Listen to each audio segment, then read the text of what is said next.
My my next spiritual experience would have to be when my father passed. That was 2011, October 18th. Um, like I say, I believe that my mother killed my father. Uh, I believe it was a overdose of nitroglycerin pills. Um, but see, the way my relationship is with my mother right now, I would tell you that I believe that my mother killed my father on purpose. I would tell you that. But at the time that all this happened, I chose to believe that she was just doped up and that she didn't know any better. And that's where I choose to leave it at, as I wish not to carry any sort of baggage or any sort of hatred or anger about a situation in my life. And so I've chosen to forgive my mom, and even if she did it intentionally, I'm going to tell myself that it was because she was high on dope.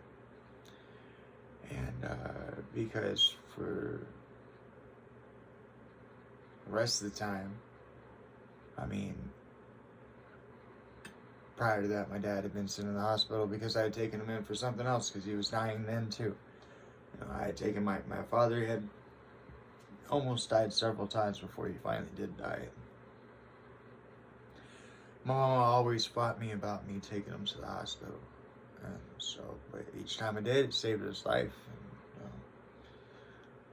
And, time prior to it, she was convinced he was on his deathbed. She went and she opened up the safe, took all the money out of it, all his pills. And we knew that because they were pills and money were bulging out of the purse as she was sitting there next to him on his deathbed. But I choose to let all that go. I have to. I choose forgiveness. God gave us free will. I tell you, God gave us free will so that we can forgive. You can choose to forgive right now. You can forgive yourself. You can forgive other people. You can let go. It's fine. And you will be stronger for it. I promise you.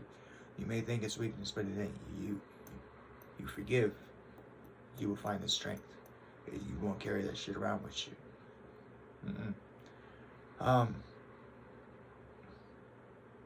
But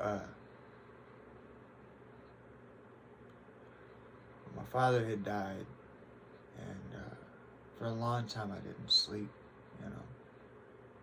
And then I was convinced that right when I went to sleep I'd be able to see my dad, so I wanted to sleep.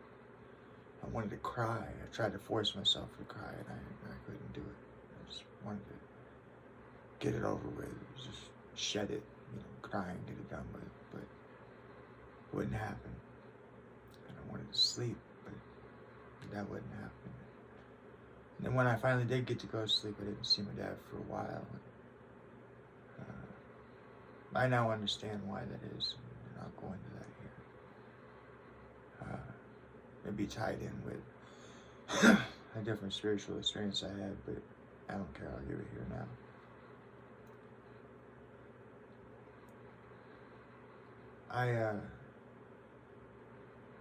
I was on my way into the house, walking to my house, and I was going up my stairs, and I asked God why God had picked me. What could possibly make me worthy? Why would I deserve the attention?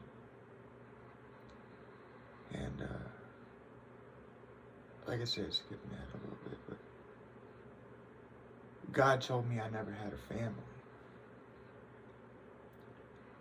And God told me that God picked me because I created something where nothing existed.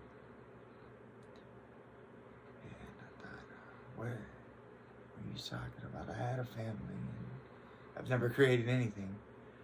And God said, no, Jerry, you never had a family. And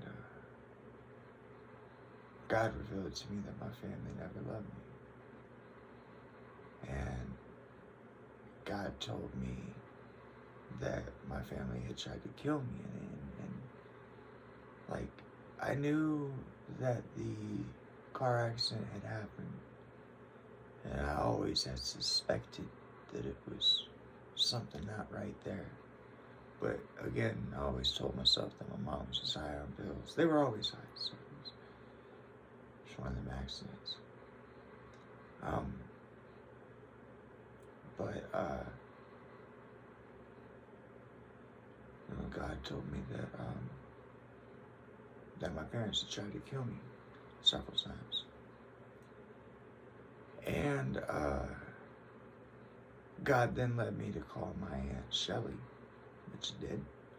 It didn't make any sense to me as to why. Except for my parents supposedly had offered me to live with anybody else before the accident. And I mentioned to my Aunt Shelley, it says, supposedly my parents offered you to have me, and you told them no, you gave them a car seat. And she says, no, baby. She says, they never offered you to me. And I says, well, that's fine. I says, I'm just curious as to, like, around the time of my auto accident, do you remember them? Were they fighting? Were they acting guilty at all? Did they look sneaky? Like, anything? She said, Jerry, I've known something for a long time that I ain't told you. She said, now this don't make no sense to me, but this is what she said, because the part that don't make no sense to me ain't nothing to do with my Aunt Shelley. I love my Aunt Shelley. Part that don't make no sense to me is why somebody would brag about this, but maybe I'm just not that kind of person. So my dad, I do know that my dad used to drink when he was younger. So my dad had apparently went over there, and my dad had gotten a little snockered up with her and her husband. And my dad had started bragging, got loose tongue, and started bragging about how he had his first wife killed in an auto accident, and that was pregnant with an unborn child, and that he got insurance money for it. And they had already tried to do the same thing with me and my mom, but that he had thought about doing it a second time, and that maybe Shelley's husband ought to consider that path, pulling the insurance scam. And part of me questions on all of these people.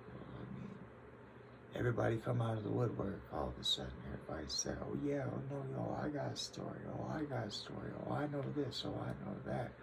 Oh yeah, oh, your dad been trying to kill you his whole life, blah, blah, blah. You knew this when? Like what age was I? Was this before I started being sexually abused? Like, was this before they would beat me? Or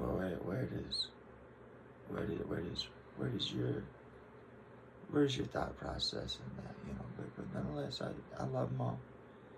It's my family, I guess, whatever. I possess family. Family exists. My mother's alive, my father's dead.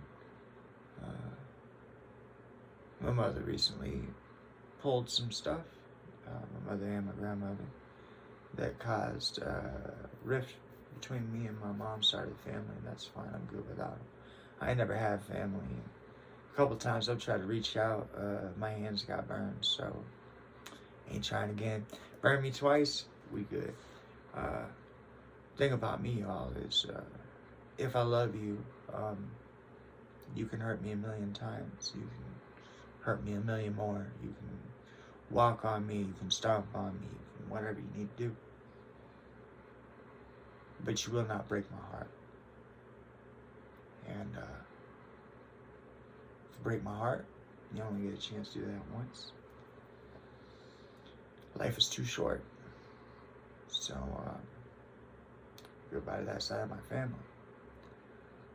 But I mentioned that because to me that was confirmation of what God had told me, that God was speaking to me. It was something that I didn't know, something that I had to confirm elsewise.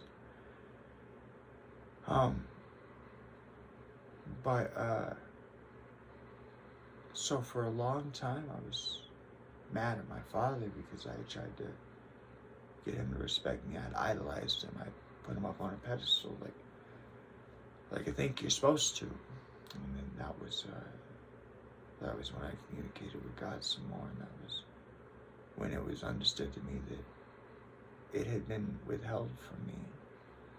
God had made sure that I didn't know. Until 10 years after my dad had died and I had spread his ashes. It was like the next month.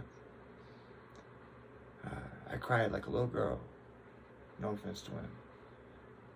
When I let his ashes go, and damn right, and I'm glad I did, and that's what you're supposed to do.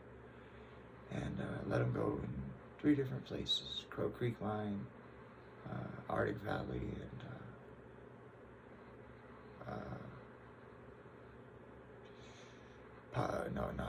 not Beluga Point. There you go, Beluga Point, Crow Creek Mine, and Arctic Valley, in some beautiful spots. And his ashes flew back on me. There's a pretty country song playing, and all that. But then it was revealed to me that my father had tried to end me. I was mad at him for a while.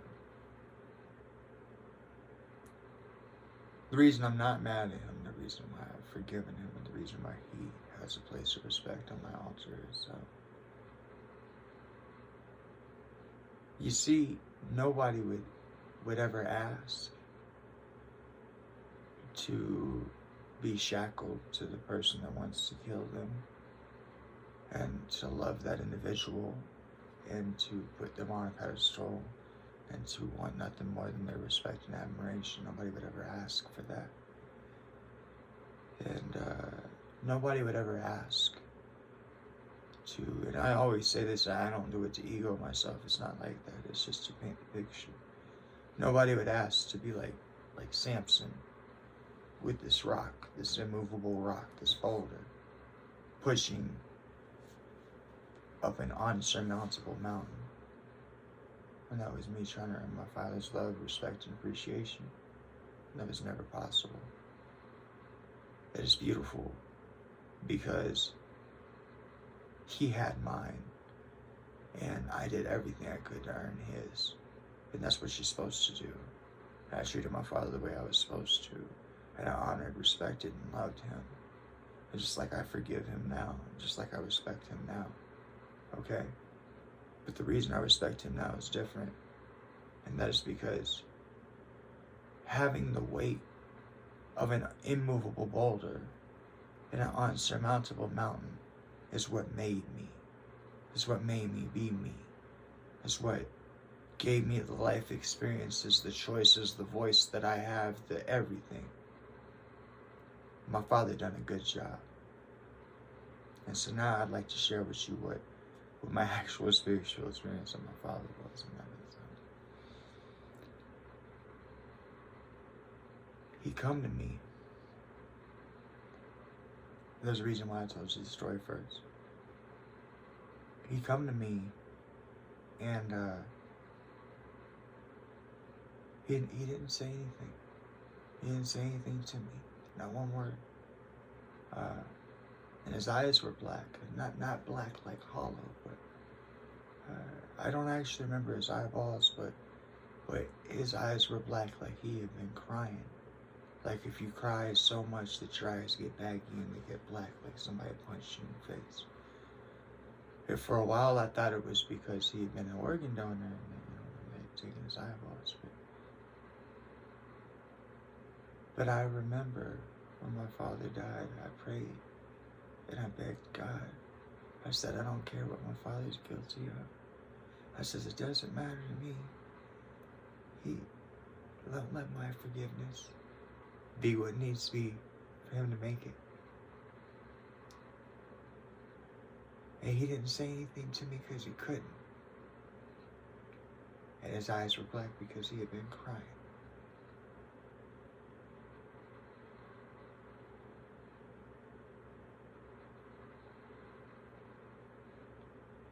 For what it's worth, I hope I got my Father in heaven.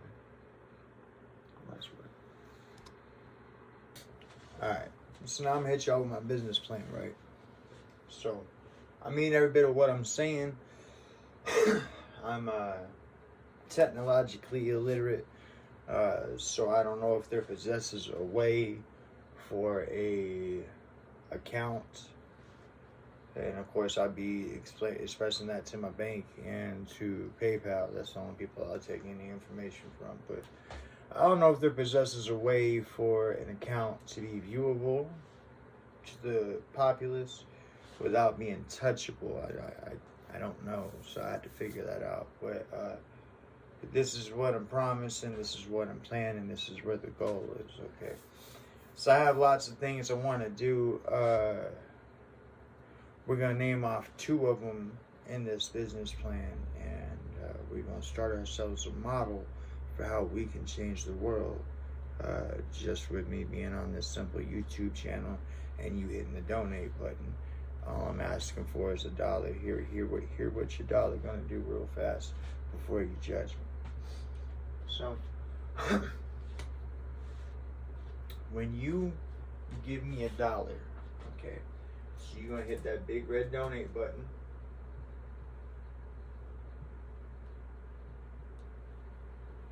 Here's what's gonna happen. Now, I'm opening up a business account with PayPal so that I can accept all forms of payment. That way I don't have to just have a PayPal to PayPal. You can, I assume, according to the way that I understand it, you can pay with anything you want to: Visa, MasterCard, your bank account, your debit, your whatever, okay?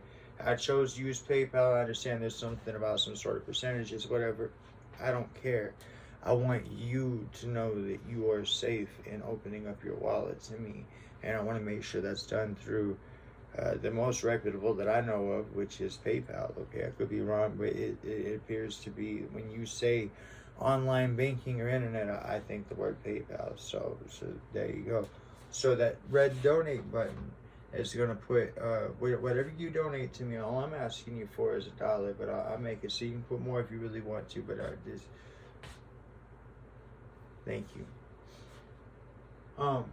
But what's going to happen is that when you give me $1, okay, I want you to know what I'm going to do with it. So it's going to go to this PayPal account. Now, I'm sorry, okay, I understand I might be a little paranoid, that's fine, okay? I don't like the idea of my money just sitting on PayPal, okay? So what will happen from there is once you give me that $1 goes from PayPal to the checking account, which is always going to be empty, because the second I put money in the checking account, I'm going to sort it this way, and I'm letting you know how I'm going to sort it. Okay, so we have checking.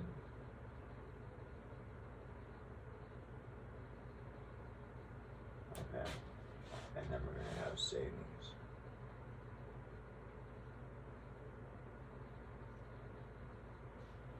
And over here, we have personal.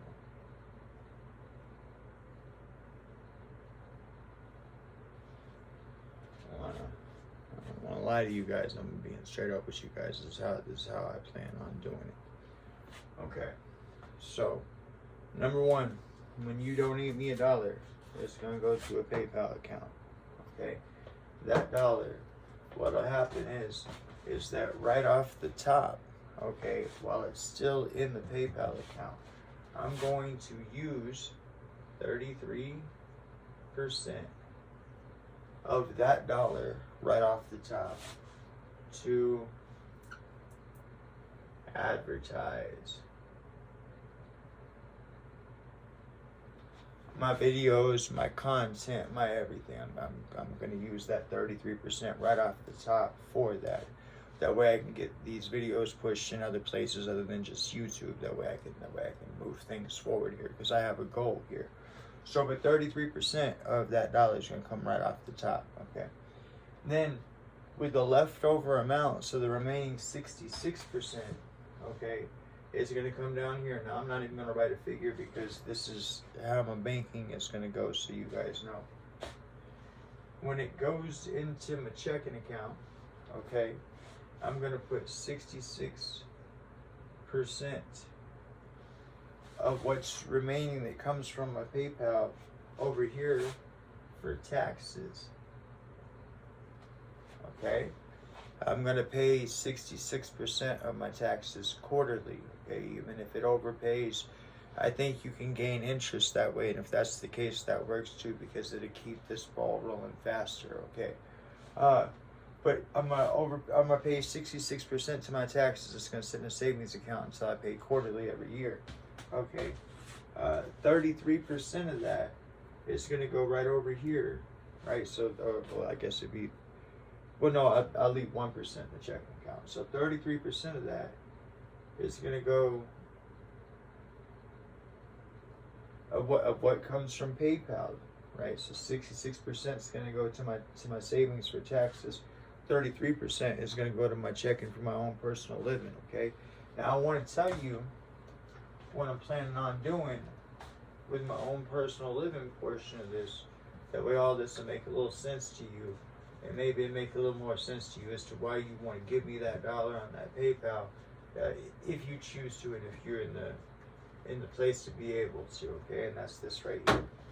Okay, so that 33% that I set in my checking, of course, you know, I have to pay my bills and such as that. But if I get enough money in there, if you can help support me, if you can help me make this my 9 to 5, okay, if you can, I'll dedicate myself to it.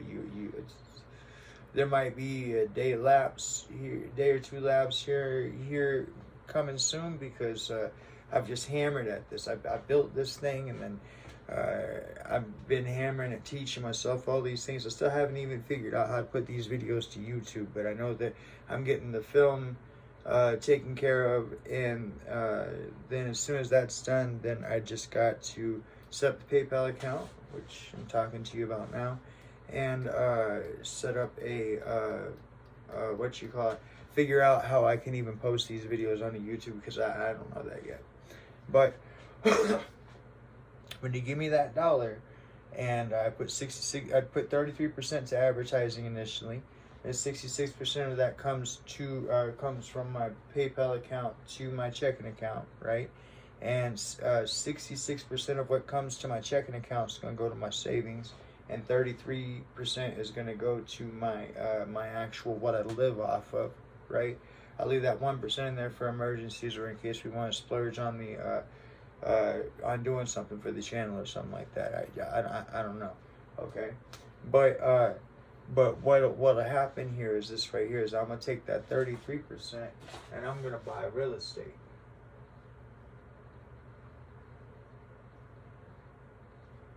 Specifically, I don't know, because it doesn't make any sense for me to ask for your money, for me to just turn around and go throw it into a hole that's not going to be any good. With that being said, I think I would like to buy up low-income housing, because with the goal in it, I know I'm gonna say something here, and you guys are gonna think it's stupid, and you guys are gonna think it's too good to be true, but I actually have a plan for it.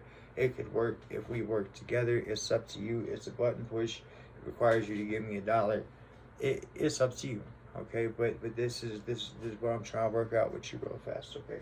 So I'm gonna start buying up real estate. I'm gonna start a real estate business, okay?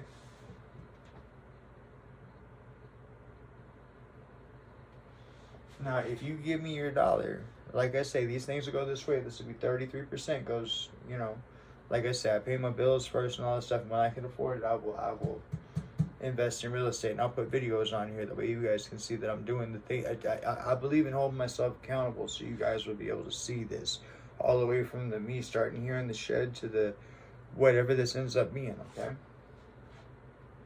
But what I would like to do is I would like to buy low-income housing, okay?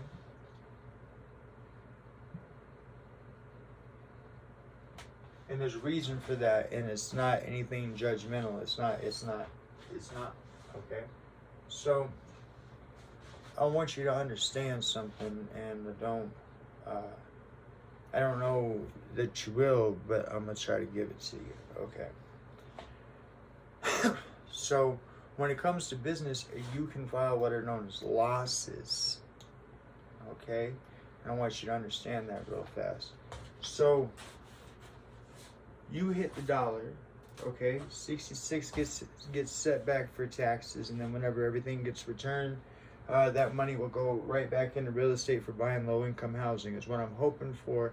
But again, like I say, I'm not going to sink my money into a hole. I want to make wise choices, okay? But because I want to make these places where people can live at, okay? So, excuse me. So I would like to buy low-income housing, and what I would like to do is this right here. Now, it's my understanding that if you buy like a sixplex, this low-income housing, okay, then you're guaranteed you get the money because it's low-income housing and the state has something worked out. And I'm talking about giving you guys cushion on both ways on that, and this is how. So, you buy low-income housing, right? And let's say low-income housing promises you $1,000 a month. Okay, whereas they charge the tenant, let's say $650. Okay, this is we can end homelessness like this. Okay, I don't know how to display it on the internet. If there's a way for me to figure that out between PayPal and my banks, I will. Okay, that way I can hold myself accountable. That way you can look and you can see what's going on. Okay, but if you hit that dollar button right now, okay, this is what I'm planning on doing with it. Now I got to get me straight. Okay, I literally, this is it. This is what I'm doing right now. I'm devoting my heart and soul to this. This is. I need to see where this goes, and I feel that God has called me to it, and that's where I'm at with it. And this is the last of the videos for me to produce. As soon as I get it all edited, I'm putting it out there. But it works like this. Sorry. If you guys can donate me enough money, okay, then what ends up happening is this right here. Is that the money will be handled as I explained, and I will buy low-income housing. Okay. If they pay me $1,000 a month, okay, and I get it. So first, I have to buy low-income housing. Second, I have to have enough low-income housing to make an impact. Okay, but we'll get to that. And I'll figure out. At the very least, I'll just come up here to this whiteboard and I'll talk you through what we're at on things so I can hold myself accountable. I mean that. I'll do that. There's no reason why. I can literally, I'll treat you as if we are a relationship, right? And I will let you know, as far, when I say relationship, I mean business partnership, and I'll let you know what it is that I'm doing with our channel as far as where we're going with things, okay? But the plan here is this right here, is that of course I gotta fix me, but I buy this low-income housing. I buy enough of it. If they pay $1,000 for the person to pay $650, the reason why I got those two put up on the board is this right here. If you guys donate me enough money, then what we can do is this. I want to make it. Okay, this is a multi-impact statement. I want you to hear me real fast. Okay, so these are low-income housing. Okay, I want to make it so that a person, anybody who qualifies for low-income housing, okay? Now, everybody always says, well, somebody has to foot the bill, and I want to foot the bill, okay? I'm sorry, flat broke. I need you to help me, okay? But I want to be that source that foots that bill, and I want to explain to you what I'm footing the bill of and what it is we can do with this if you help me.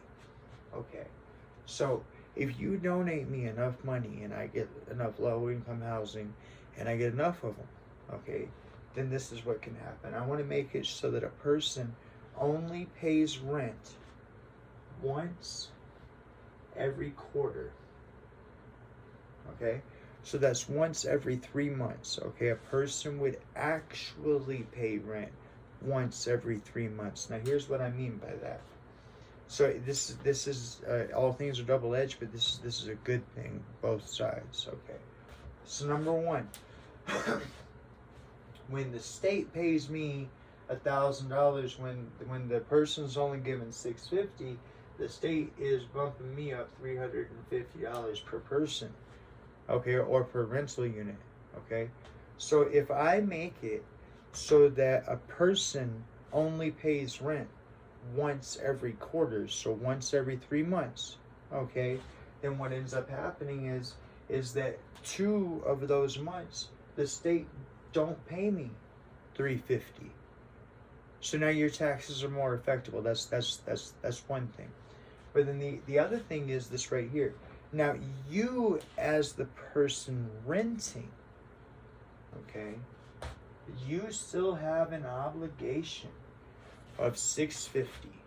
Okay, so every month you as the, I know I just said that you ain't paying rent but once quarterly, and now I'm saying you're paying rent every month, but you are paying rent every month. Okay, you will not lay back, relax, none of that. No, you will have a job. Okay, but we're gonna get you somewhere with your job, and we're gonna make this thing possible. That the only way to do this is there has to be money coming in to support this. But I want you to hear what I have to say real fast. Okay, so if a person is in charge of coming up with $650 every month for their rent because they qualify for low-income housing, okay, and I'm telling you that I am only charging them once every quarter, so I'm only taking that $650 once every 3 months, then that allows for $1,300 every quarter, right? Now here's what I propose. I propose that if you can help me generate enough revenue to create this so that this $1,300 that this person would be paying to low-income housing now goes back into their pocket.